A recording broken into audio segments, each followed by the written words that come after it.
Iran ने युद्ध रोकने के लिए अब शर्तें रख दी है। हालांकि उसकी तरफ से पहले भी 3 शर्तें रखी गई थी, लेकिन इस बार फिर से उसकी तरफ से कुछ शर्तों में इजाफा कर दिया गया है। ईरान ने युद्ध रोकने के लिए कौन कौन सी शर्तें रखी है, किसने ये शर्तें रखी है, वो आपको बता देते हैं। IRGC के मेजर जनरल है मोहसेन रेजवाई, उन्होंने धमकी दी है कि जंग रोकना ईरान के हाथ में है, ये IRGC कह रहा है। अब ये अपनी तरफ से ये बताने की कोशिश कर रहे हैं कि हम कितने महत्वपूर्ण हैं, हम इस जंग को रोक सकते हैं।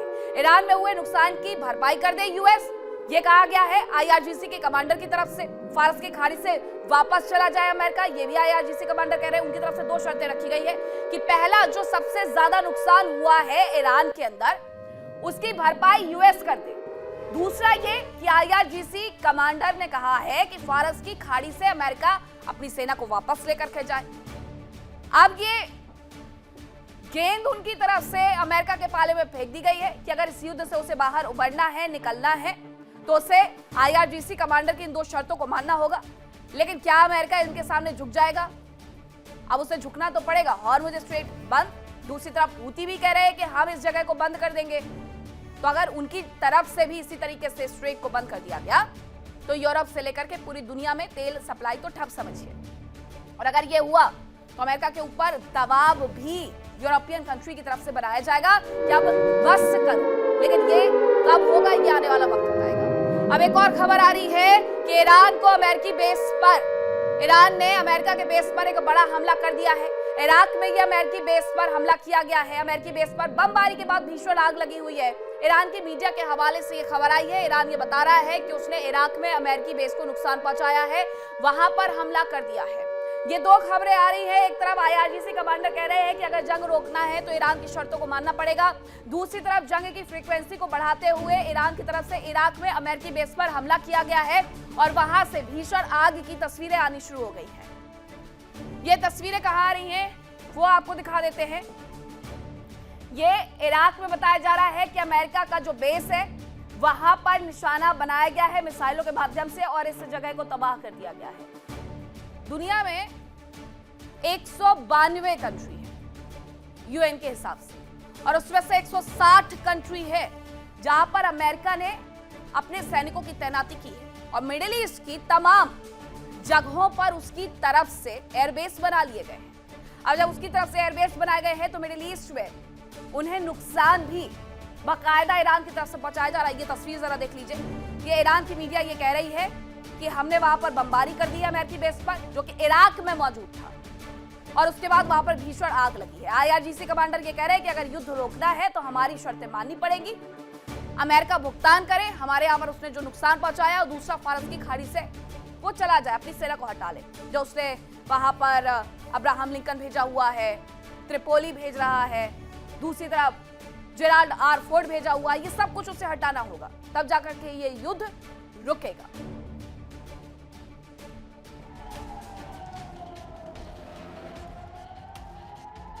अमेरिका और इजराइल लगातार ईरान के अहम ठिकानों को दहला रहे हैं। उनके निशाने पर ईरान की मिसाइल सिटी, मिसाइल लॉन्चर्स, फैक्ट्रियां, IRGC के दफ्तर और परमाणु ठिकाने हैं।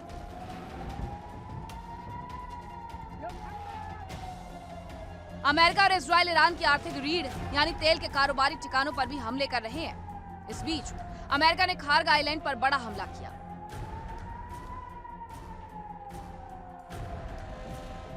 ट्रंप ने दावा किया कि अमेरिकी सेना ने मिडिल ईस्ट के इतिहास में सबसे शक्तिशाली बमबारी हमलों में से एक को अंजाम दिया, जिसमें ईरान के सबसे महत्वपूर्ण सैन्य ठिकाने खार्ग आइलैंड पर स्थित हर टारगेट को पूरी तरह से खत्म कर दिया गया।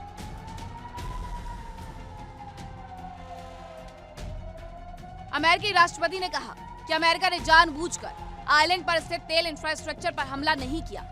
उन्होंने कहा कि अमेरिकी हथियार दुनिया में अब तक के सबसे शक्तिशाली हैं, लेकिन शालीनता की वजह से खार्ग आइलैंड पर मौजूद तेल इंफ्रास्ट्रक्चर को नष्ट न करने का विकल्प चुना गया। हालांकि उन्होंने ये चेतावनी भी दी कि अगर हॉर्मुज़ स्ट्रेट में तेल यातायात रुका तो ये फैसला बदल भी सकता है।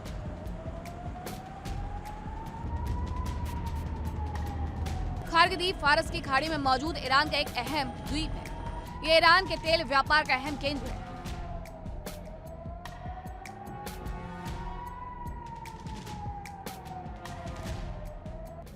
यहाँ ईरान के सभी ठिकानों से पाइपलाइन के जरिए तेल पहुंचता है।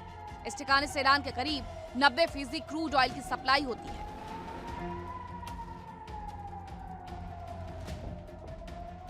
इसकी अहमियत का अंदाजा इसी बात से लगाया जा सकता है कि यहाँ एक साथ 10 ऑयल टैंकर लोड किए जा सकते हैं।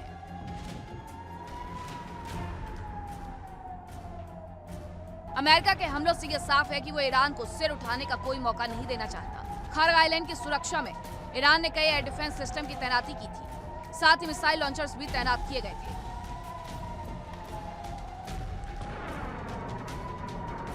Bureau report, India daily.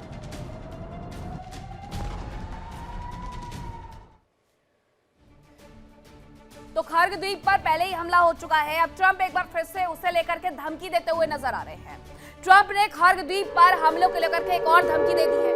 खर्ग द्वीप पर मौजूद ऑयल एक्सपोर्ट हब पर हमले की धमकी दी गई है। यूएस की तरफ से यह धमकी दी गई है। उन्होंने कहा है कि ऑयल इंफ्रास्ट्रक्चर पर हमला हुआ तो यूएस परिणाम भुगतेगा, ये ईरान कह रहा है।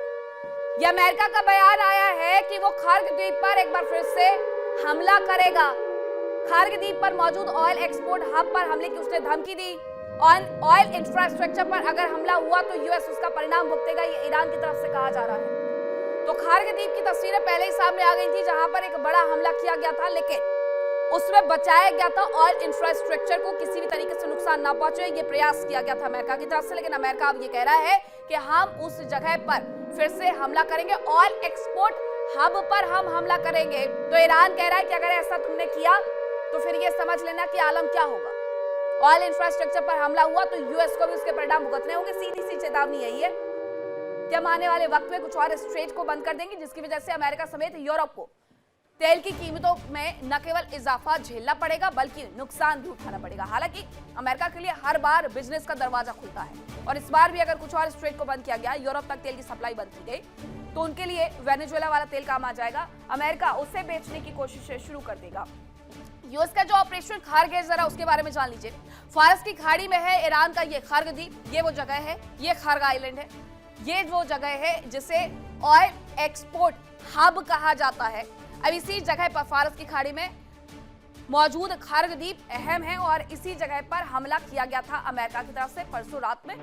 इसके बाद अब अमेरिका ये कह रहा है कि फिर से हम इस जगह पर निशाना करेंगे। ईरान के तेल व्यापार का ये अहम केंद्र भी है। ईरान के पास ईरान तीसरे नंबर पर आता है तेल रिजर्व के मामले में, और अगर ये नुकसान और ज्यादा बढ़ता है तो उससे ईरान को बहुत ज्यादा नुकसान उठाना भी पड़ेगा। सभी ठिकानों से पाइपलाइन के माध्यम से खर्ग द्वीप से ये तेल पहुंचाते हैं। इसके अलावा क्रूज ऑयल सप्लाई का 90% अगर कहीं से सप्लाई होता है तो वो यहीं से होता है, खर्ग आइलैंड से। इसी जगह से ये सप्लाई होता है पाइपलाइन के माध्यम से। 10 ऑयल टैंकर एक साथ यहां पर लोड हो सकते हैं। इसकी क्षमता के बारे में अगर बात करने बैठे तो 10 से गुणा करना बढ़ जाएगा। कुल स्टोरेज क्षमता यहां पर 30 मिलियन बैरल है। 30 मिलियन बैरल सिर्फ इस जगह पर रखा हुआ है। और अमेरिका ने अगर यहां पर ज्यादा हमले किए तो इससे बहुत ज्यादा नुकसान सिर्फ ईरान का नहीं होगा बल्कि और भी कंट्री का होगा जो यहां से तेल सप्लाई लेते हैं। लोडिंग क्षमता 2 मिलियन बैरल प्रतिदिन है। 2 मिलियन बैरल प्रतिदिन इनकी क्षमता है यहां से तेल भेजने की। खर्ग द्वीप पर कब्जा अमेरिका कर सकता है और उसके लिए ये सबसे अच्छा मौका भी होगा। तेल का व्यापार इसी तरीके से वो आगे बढ़ा पाएगा। खर्ग द्वीप से अमेरिकी जमीनी ऑपरेशन चला सकते हैं। सबसे पहले इसी जगह पर अगर वो कब्जा करेंगे तो यहीं से उनका ये ऑपरेशन चलना भी शुरू हो जाएगा। और ऐसे में जैसे उसने वेनेजुएला के तेल रिजर्व पर अपना अधिकार जता दिया है, उसी तरीके से वो ईरान के खर्ग आइलैंड पर भी अपना अधिकार जमा देगा। ये कह देगा आगे आने वाले वक्त में कि ये जगह है अमेरिका की हुई, अमेरिका का झंडा लग गया है और यहाँ पर एकत्रित तेल भी अमेरिका का हो गया है। अब खबर ये आ रही है कि ईरान का इराक पर एक बड़ा अटैक देखने को मिला है, जो कि एक रिफाइनरी पर हुआ है। यह अटैक ईरान ने किया है, इराक पर किया है, लानस रिफाइनरी पर किया है, जिसके बाद वहां पर भीषण आग लगी हुई है। हमले के बाद रिफाइनरी में आग लगने की तस्वीरें भी निकल करके सामने आई है। ईरान के ड्रोन ने रिफाइनरी में तबाही मचाई हुई है। सऊदी अरब की मीडिया के हवाले से एक खबर आ रही है कि रिफाइनरी को नुकसान पहुंचाया गया लानस रिफाइनरी पर। यह दरअसल प्रेशर बढ़ाने की कोशिश की जा रही है ईरान की तरफ से, इराक में इस तरीके का हमला करके, सऊदी में इस तरीके का हमला करके, उनकी तेल रिफाइनरी को नुकसान पहुंचा करके।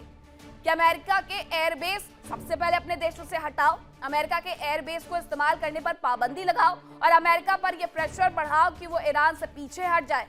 इसीलिए अब स्ट्रेटजी के तहत लानस रिफाइनरी को नुकसान पहुंचाया गया है। उसके पहले आरामको सऊदी अरब में नुकसान पहुंचाया गया था। तेल रिफाइनरी को नुकसान पहुंचाने का सीधा सा मकसद यह है कि ये तेल वॉर बेसिकली अंदर ही अंदर मिडिल ईस्ट में शुरू हो चुकी है।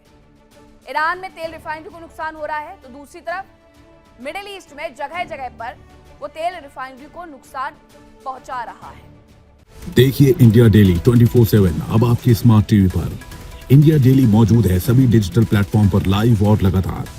इंडिया डेली 24/7 हर दिन राष्ट्र को समर्पित।